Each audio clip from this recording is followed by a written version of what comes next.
In this video, I'll show you how to create Ghibli image in Chatgpt. It's gonna be a video where like you can make Ghibli art in Chatgpt. So ensure you subscribe and turn on bell notifications to this channel for lots of educational guides and contents like this. So I'm saying this, if you want to use this, right, please ensure you do this right. Come on here, right, get the better version for yourself, right? So yeah, this is gonna be good for you, so for your creativity, for your productivity, right? You can see it here. So yeah, this is it. So please ensure you do this right. So this is our ChatGPT right now. Click on this plus icon, right, click on upload from computer. You're gonna come on here and select any image you want to select, right? Let me say I can use this, right? So click on the open. I wait for it to load up right here. Once it is loading, I'll come here and type in please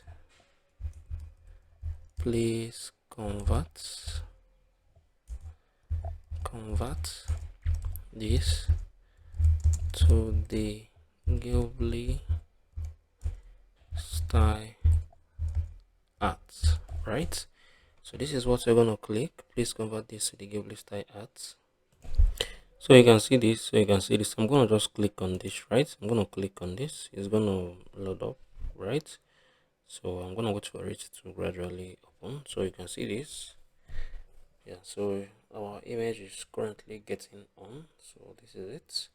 I wait for it to load up and see what it's gonna give me, right? Okay, look right here. You can see our image has just been created, right? So this is it. Please convert this to Ghibli art style. So this is what we got, right? This is what we got. So this is basically how you can do this. If you find this video helpful, please share your thoughts below in the comment section. Thank you guys for watching through. I'm gonna see you all in the very next one.